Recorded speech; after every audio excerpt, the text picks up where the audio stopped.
The hospital room smelled faintly of antiseptic and cold metal, a sterile silence pressing against the walls like a judgment no one dared to speak aloud. Outside the wide glass window, the city glittered in cruel contrast, its lights alive and confident, unaware that a man who once owned half of it now lay trapped inside his own unmoving body. Alexander Voronov had been a name spoken with awe only months ago. Billionaire, visionary, a man who could shift markets with a phone call. Now he stared at the ceiling, unable to lift a finger, unable to turn his head, able only to think. And thinking, he had discovered, could be the cruelest ability of all. The accident had come without warning, a collision of metal and speed that shattered his spine and stole his control. When the doctors said the word paralyzed, his empire began collapsing almost immediately. Partners vanished. Contracts dissolved. His wife left quietly, taking suitcases and promises with her, deciding she had not signed up to live with a man who could no longer stand. Only one thing remained constant: the soft breathing of his infant son, sleeping in a cradle near the window, oblivious to the storm gathering around his father's life. Maria had not been part of Alexander's world before the fall. She was just an employee, a caretaker assigned by the hospital after his wealth shrank and private nurses became too expensive. She was small, with tired eyes and hands rough from years of work. Yet there was something steady about her presence, something that did not flinch in the face of despair. She spoke to Alexander even though he could not answer, narrating small things as she worked: what the weather was like, how the baby had smiled in his sleep, how the city sounded different at night. At first, he resented her voice, resented everything that reminded him he was alive but powerless. But over time, her words became anchors, small threads pulling him back from the edge of his own bitterness. The money disappeared faster than Alexander ever imagined possible. Lawsuits piled up. Assets were frozen. His name, once a shield, became a liability.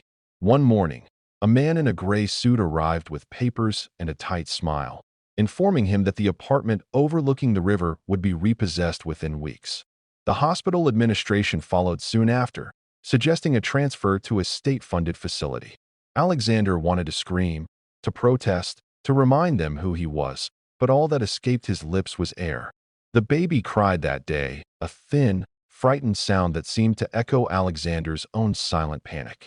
Maria lifted the child gently, rocking him close, whispering reassurances not just to the infant, but to the broken man watching helplessly from the bed. It was then that Maria learned the truth that everyone else had ignored. During a routine check, she noticed bruises on the baby's arm, small, almost invisible marks that did not belong to accidents or clumsy handling. Her heart tightened. She asked questions, quietly at first, then with growing urgency. The answers were vague. The social worker assigned to Alexander's case spoke of temporary arrangements, of financial instability, of alternative guardianship. Maria understood what those words really meant. The child was at risk of being taken away, placed into a system that would not care about his father's eyes following him across the room, that would not see the love burning helplessly behind them. That night, long after the nurses left, Maria sat beside Alexander's bed. She spoke to him more softly than ever before, telling him what she suspected, what she feared. His eyes widened, a single tear slipping down the side of his face. It was the only answer he could give, and it was enough. Maria made a decision in that moment, one that would change her life forever. She would not let this child be lost to paperwork and indifference. She would fight, even if no one believed her, even if she had to stand alone. The next days were filled with tension. Officials returned, their voices polite but firm, their intentions coldly efficient. Maria challenged them, demanded explanations, refused to hand over the baby without proper documentation. She was warned to know her place, reminded that she was only an employee, easily replaceable. But Maria had raised her own siblings in a cramped apartment after their parents died. She knew what it meant to protect a child when the world decided he was inconvenient. She held the baby closer, feeling his small heartbeat against her chest, and found a strength she did not know she still possessed. Alexander watched it all unfold, trapped in his bed, yet more present than he had ever been before. For the first time since the accident, hope flickered inside him. Not for his wealth, not for his reputation, but for the fragile life depending on the courage of a woman the world had overlooked. In that quiet hospital room, stripped of power and pride, Alexander understood a truth that had taken everything from him to learn. Sometimes, the greatest fight is not waged by those with money or influence, but by those with nothing to lose except their conscience. The transfer happened at dawn, when the corridors were still half asleep and the city outside the windows looked pale and uncertain, as if even the morning hesitated to arrive. Alexander was wheeled into a government facility on the outskirts of the city, a place where the paint peeled at the corners and the air carried a permanent smell of disinfectant mixed with resignation. His private room was replaced by a narrow space divided by thin curtains, and the view of the river vanished, traded for a cracked wall and a single flickering light. The baby's cradle was placed beside his bed, but this small mercy felt temporary, fragile, as if it could be taken away at any moment.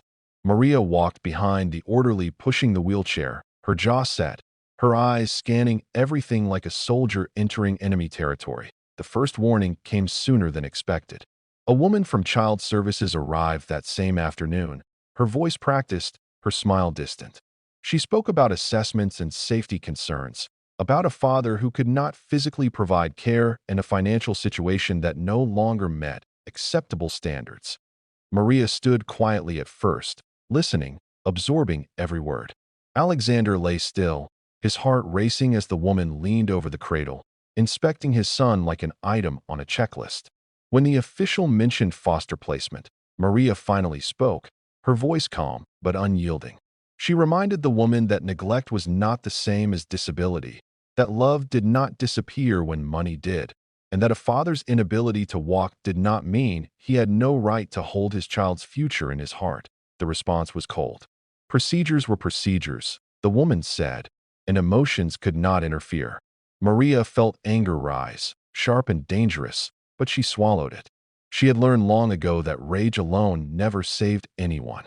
Instead, she asked for time, requested formal hearings, demanded written notices. The official frowned, and used to resistance from someone with no title or power.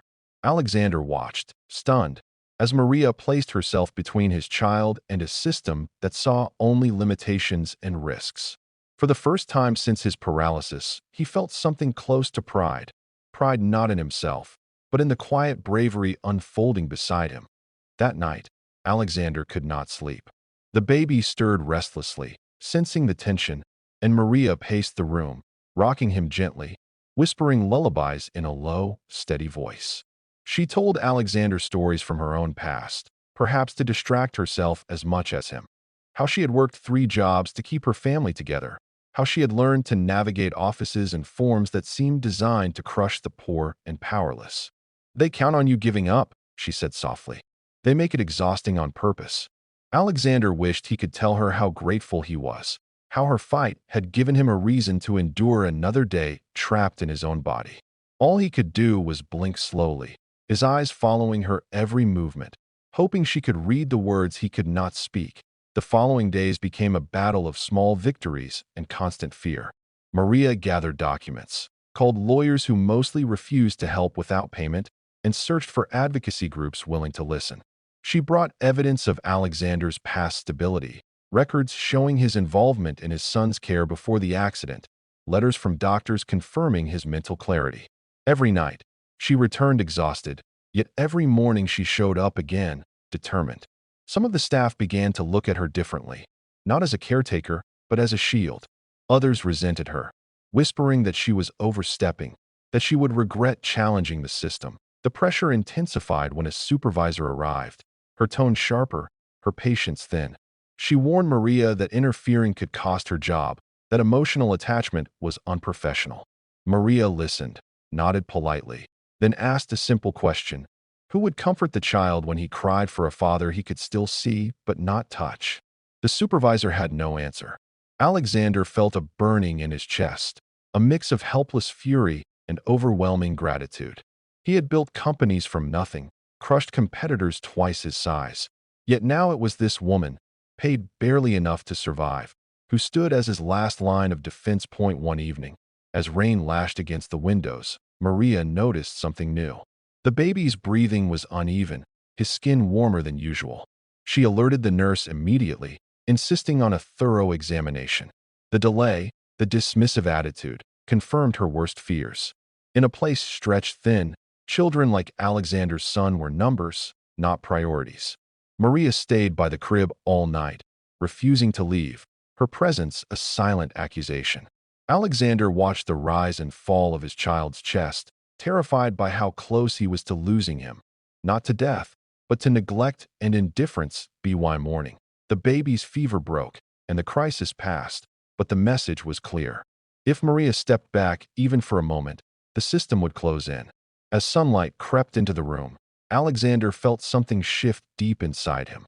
He had lost his wealth, his mobility, his control, but he had not lost the truth of who loved his child. In that fragile, overcrowded room, surrounded by peeling paint and tired faces, an unspoken bond formed between a paralyzed man and the woman fighting for his son. A bond forged not by contracts or blood, but by the shared determination to protect what mattered most, no matter the cost. The hearing was scheduled on a gray morning when the sky hung low and heavy, mirroring the weight pressing on Maria's chest. The small conference room smelled of stale coffee and old paper, its walls lined with framed policies that spoke of order and protection but felt hollow in practice. Alexander was brought in on a stretcher, positioned near the corner where he could see everyone yet still felt invisible. His son lay asleep in Maria's arms, unaware that his future was about to be decided by strangers who had never heard his laughter or watched the way his tiny fingers curled instinctively toward his father's unmoving hand. The officials began with rehearsed statements, citing risk assessments, financial instability, and the best interests of the child. Their words were smooth, impersonal, designed to sound compassionate while erasing the human reality sitting in the room. Maria listened, her face calm, though inside her thoughts raced. When it was her turn to speak, she did not raise her voice or plead. She spoke of routines, of sleepless nights and quiet victories, of a father who followed his child with his eyes and responded with emotion even when his body could not move. She reminded them that care was more than physical strength, that presence could not be measured on a balance sheet. That a lawyer assigned to Alexander glanced at him only once before focusing back on the papers in front of him. He spoke of limited options, of legal precedents that favored temporary removal for the child's safety. Alexander felt despair tighten around him like a vice. He wanted to shout that his mind was intact, that his heart was still beating fiercely for his son, that paralysis had not stripped him of love or responsibility. Instead, he lay still, his breath shallow, his eyes burning. Maria noticed, and without asking permission, she gently took Alexander's hand, placing it against his son's back so he could feel the warmth through the thin fabric. The gesture was small, but it changed the room. One of the officials hesitated, her gaze lingering on the sight of father and child connected in the only way they could be. Maria seized that moment. She spoke of how systems often confused inconvenience with danger, how poverty and disability were treated as failures rather than circumstances. She admitted openly that she was just an employee, that she had no wealth, no influence, no powerful friends. But she also declared that she was willing to take responsibility, to act as a guardian if necessary, to ensure the child stayed close to his father instead of disappearing into a rotation of strangers. Murmurs spread around the table. The idea was unconventional, complicated, and inconvenient. Yet it introduced a possibility none of them had considered. Alexander's heart pounded as he watched the discussion unfold, every second stretching unbearably long. The chairperson finally called for a recess, and the room emptied, leaving Maria alone with Alexander and the sleeping child. The silence was thick. Maria leaned close to Alexander, her voice barely above a whisper. "No matter what happens," she said, "you're not alone anymore." A tear slid down Alexander's temple, soaking into the pillow.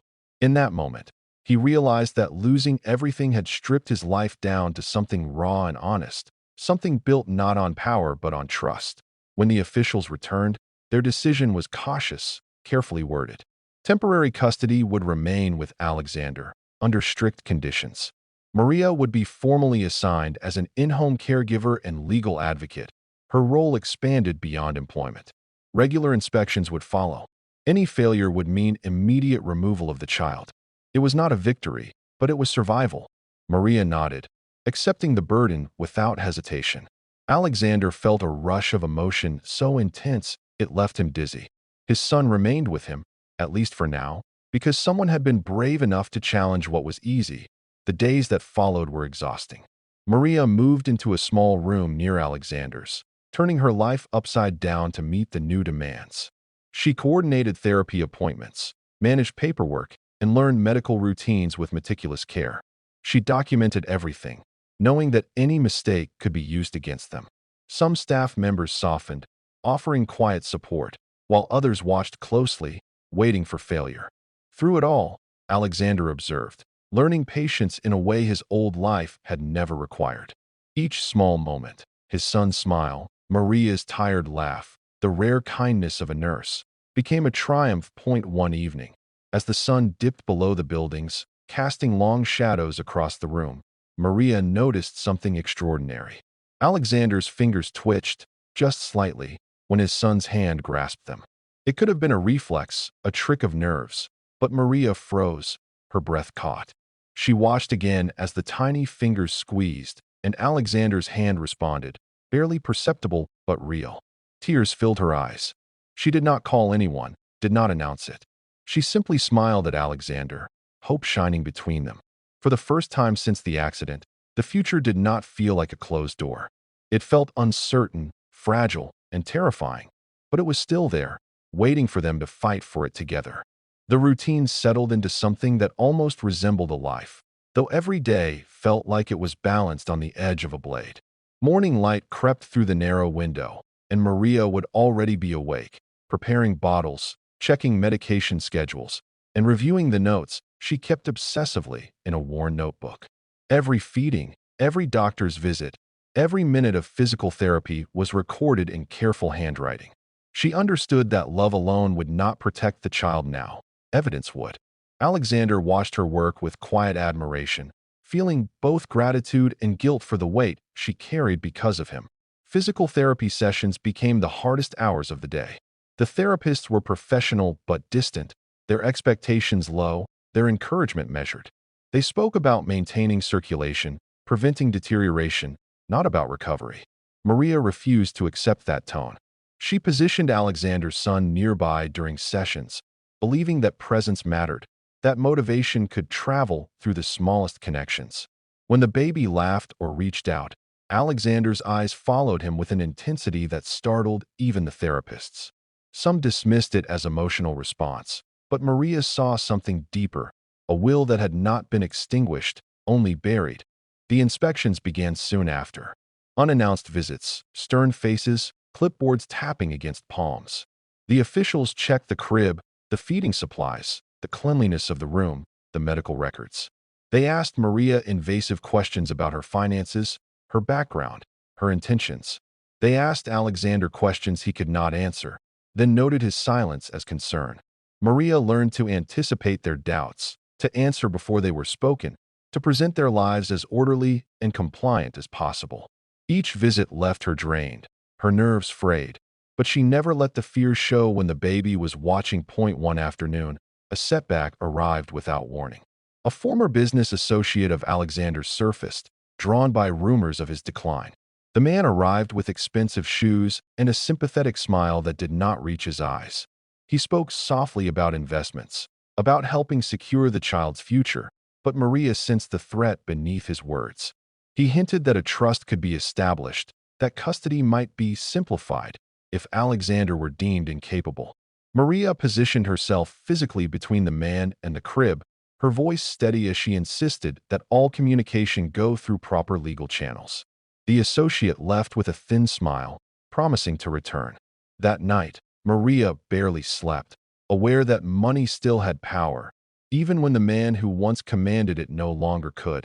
Alexander felt rage coil inside him, a useless, burning emotion. He had trusted men like that once, had believed loyalty could be bought. Now, stripped of authority, he saw the truth with painful clarity. When Maria returned in the morning, her eyes shadowed with exhaustion, he wished more than ever that he could speak, could reassure her that she was doing the right thing. Instead, He focused all his energy on the smallest movements during therapy, on proving, if only to himself, that he was still fighting.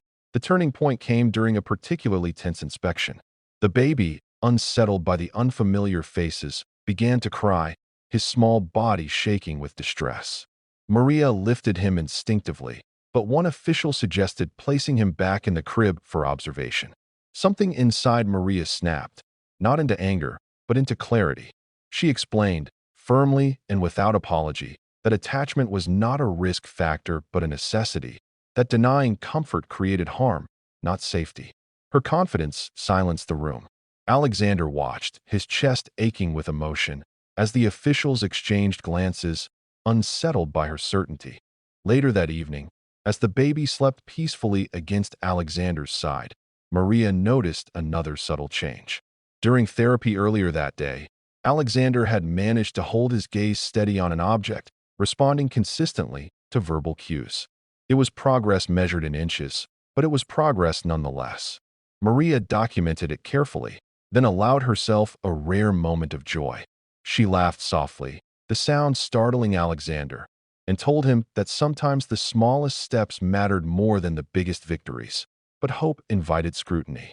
Word of Alexander's slight improvements reached the administration, and with it came renewed pressure.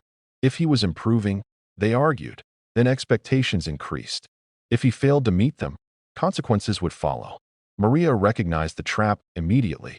Recovery was being turned into a test, a weapon that could be used against them. She adjusted strategies, insisting on realistic goals, protecting Alexander from being pushed beyond what was safe. One night, after a particularly grueling day, Maria sat alone by the window, the city lights distant and blurred. She wondered how many people fell through the cracks simply because no one stayed long enough to fight.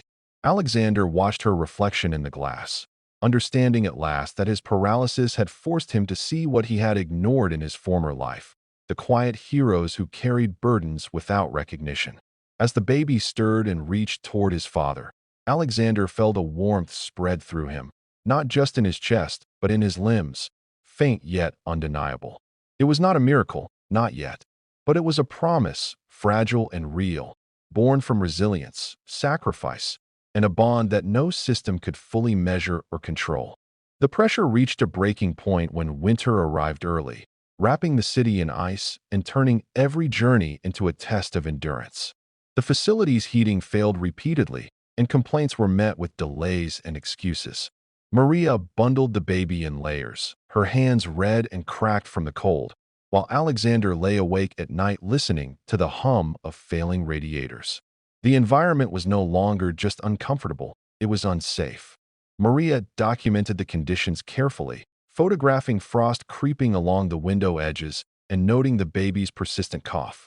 She knew that if anything happened to the child, the blame would fall on them, not on the institution that had failed to protect them. Her fears became reality one stormy evening when the baby's breathing worsened. His tiny chest labored with each breath, a soft wheeze filling the room. Maria called for assistance repeatedly, her voice rising with urgency, but staff were overwhelmed, stretched thin by the weather and understaffing. Without waiting for permission, she wrapped the baby tightly and demanded an ambulance. The delay felt endless. Alexander watched in terror, his heart racing as his son's cries weakened. He focused every ounce of his will on moving, on doing something, anything. His fingers trembled, his arm jerked faintly against the sheets. Maria saw it and froze, torn between calling for help and staying with the child.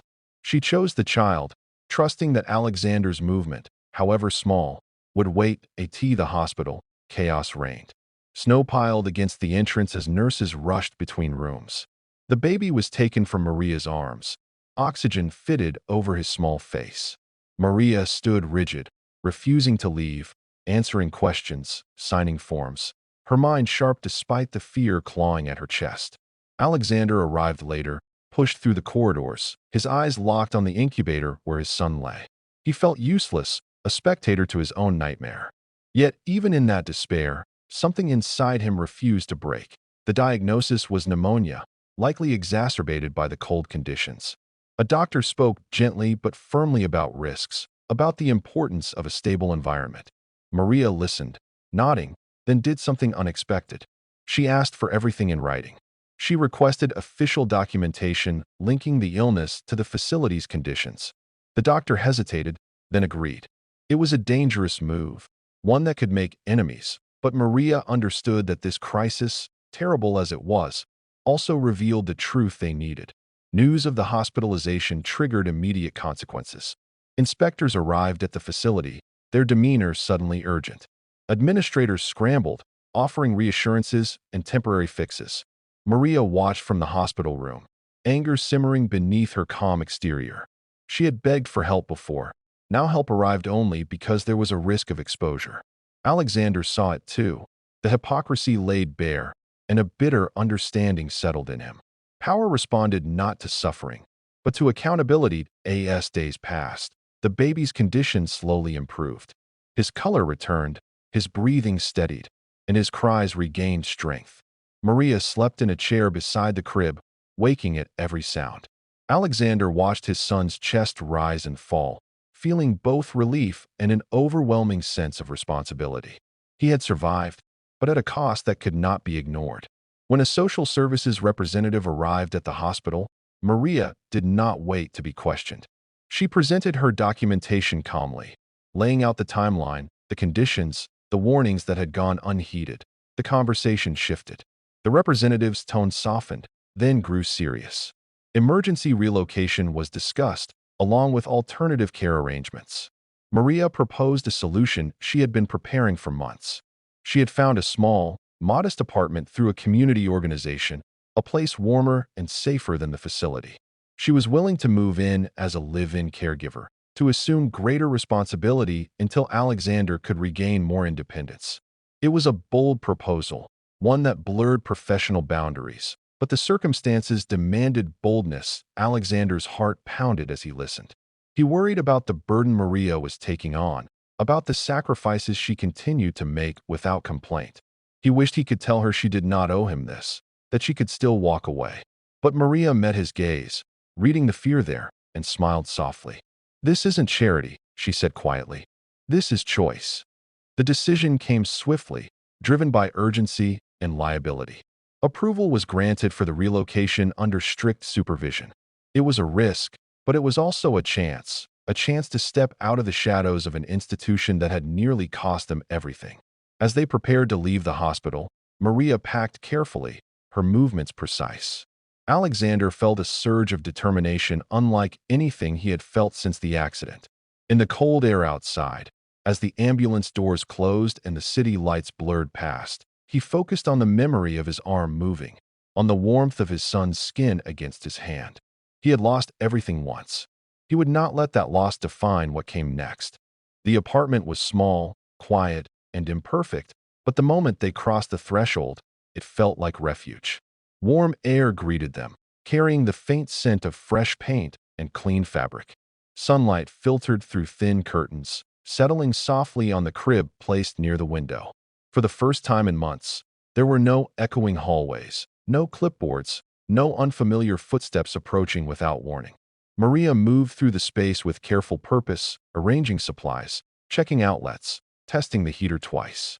Alexander watched from his wheelchair, absorbing every detail, aware that this modest place represented more freedom than all the luxury he had once owned. The days that followed were filled with adjustment. A visiting nurse arrived regularly. Therapy sessions continued, and inspections still occurred, but the tone had changed. The officials were cautious now, aware that eyes were watching them too. Maria's documentation had shifted the balance. Alexander noticed the difference in himself as well.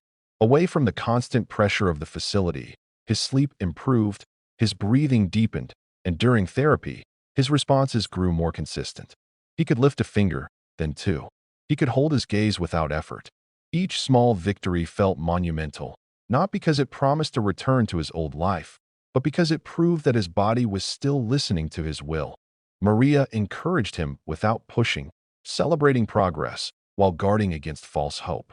She involved Alexander in every decision regarding his son, narrating choices aloud, seeking his reactions, honoring his role as a father even when speech was impossible. The baby thrived in the warmer environment, his laughter filling the apartment with a sound that felt like healing. Alexander learned to recognize his son's moods by the rhythm of his breathing and the sparkle in his eyes. Love, he realized, did not require strength. It required presence. One evening, as snow drifted quietly outside, Maria sat at the table reviewing paperwork while Alexander watched his son play on a blanket nearby. Without warning, Alexander's arm moved, slowly, deliberately, until his hand rested against the floor. Maria froze, her pen dropping from her fingers. She stood slowly, afraid to break the moment, her eyes wide with disbelief. Alexander focused, his breath shallow, and pushed again. His fingers curled, grasping the edge of the blanket. It was not much, but it was unmistakable.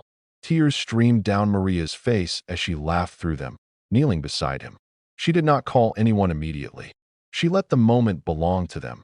Medical confirmation followed days later. The doctors spoke of partial nerve response, of potential for limited recovery with continued therapy. They were careful not to promise miracles, but Maria saw the hope in their eyes. Alexander felt it too, not as a guarantee, but as a door cracked open just enough to let light through.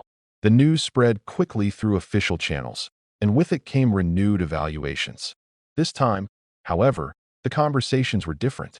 Plans shifted toward long-term support rather than contingency removal. The child was no longer discussed as a problem to be solved, but as a life to be protected. Months passed. Seasons changed. Alexander learned to control his hand, then his forearm. Speech came slowly, painfully, but it came.